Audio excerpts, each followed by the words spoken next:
Hey everyone, this is Pause or Repeat. Here we figure out whether a game is really worth your time and money. Today's game is Remnant 2. Remnant 2 is of course a sequel to the 2019 game Remnant from the Ashes. If you've ever thought of what Dark Souls would be like with guns, this basically fits the bill. But does that translate to good gameplay? Let's take a look and find out. The gameplay in Remnant 2 involves traversing levels and fighting bosses, much like Dark Souls. However, each level is procedurally generated to some degree. There are also different storylines and quests that can be given to the player out of a selection pool, so each playthrough will feel vastly different. Combine that with gear and traits to expand your character and playstyle, and you'll find that there are several ways to approach the game. The classes are a highlight feature and range from gunslinger to engineer, while being able to combine abilities from two classes to give even more variety. But what kind of story goes along with this game?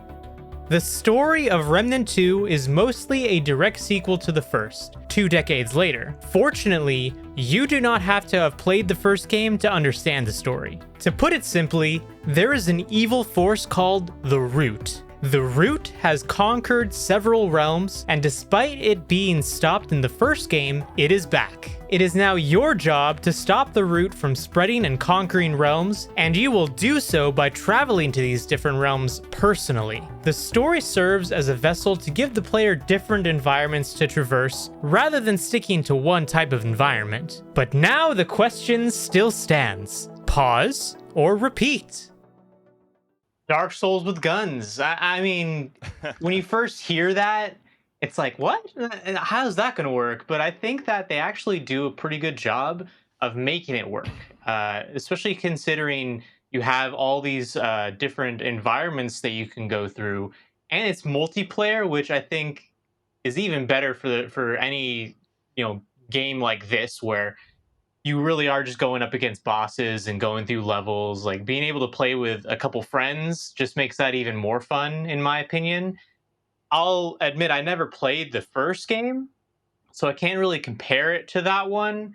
My friends did play it, and they said they didn't really jive with it too much. But the second one, when that one got announced, we were like, "Oh, that looks really cool." And they said, "Oh yeah, that actually looks a lot better than the first one." And from what I was seeing, because I looked up some gameplay and details of the first one, it really seems like they took what worked in the first one and made it just even better in the second one. Refined it, found out, okay, that works really good. Let's put that in. Let's tweak this here and there. And I had a good time with the game personally. I didn't play with friends, but I think that if I were to play with friends, even in the future, I'd have even more fun, honestly.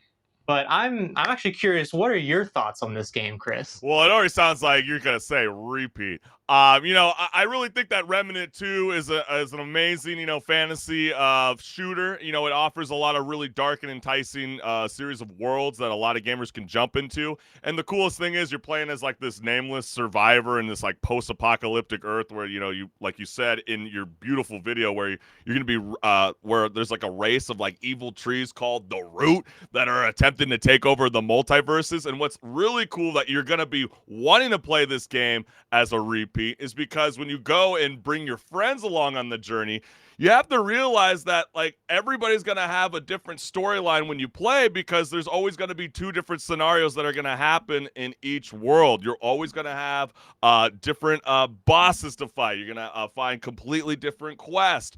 That is what really pulls me in, and there's something that's so great about this game that's all bashed in together. And there's a few technical issues here and there, but other than that, I mean, I think it's really worth your time and money. I mean, especially when, summer's kind of coming to an end. We're all kind of, getting hyped about Starfield. But, when this kind of game becomes available, let's say during Cyber Monday or, getting closer to Christmas time and you're kind of looking for that game and you can't really wait to, spend $70 on a game. This game I really think is really worth your time and money. So I'm really high on it. I almost say a repeat. Yeah, I mean, you're right in assuming that I'm going to say a repeat as well, because I definitely do think it is a repeat. It's a game that deserves to be played multiple times. Now, I don't necessarily agree with a statement from the principal director that you have to play more than 400 hours of the game to see everything in the game. I don't think that's true because the game, gives you the option, even if you don't want to play through an entire playthrough of the game, you can go back to individual levels and just play through that level. So I don't think that 400 hours is really accurate to Yeah, that's a say. bit of a stretch. You could Yeah. completely beat this game in like 20 hours, but I think what they're trying to get at is it kind of gives you that same element that you get from like Star Wars Jedi Survivor, where you're going to want to go and revisit the locations again because there might be something that you missed. There's always a lot of hidden elements inside these different worlds, and I think that's what makes the game a bit more enticing than the first experience because it's really hard to make a really badass sequel. I mean, you think about The Last of Us Part 2, you think about Red Dead Redemption 2. We all have the celebrated Borderlands 2, for example. So when you see a game like this that kind of got some flack during its first run, and to see that it improved and listen to the gamer's experience, that's why I say it's a repeat. I mean, it's something to be very celebrated about, and expect a trilogy. I think the studio is hyped with some of the noise that's being attracted from critics and gamers alike. No, yeah, I think that you can expect a trilogy from this one, and I'm sure that they'll try their best to make it even better than this one. Which, at that point, hey, if you can do that, I really praise that because a sequel is hard, but a trilogy is even harder. I'd say. Even harder. You know what? On a final note, it's really funny how like there's always like kind of this like reoccurring theme with a lot of these like horror games. Like, what's up with like trees and roots? I think about Redfall, for example. Like, dude, like this is like an exact mirror of Redfall trying to copy what Remnant's doing.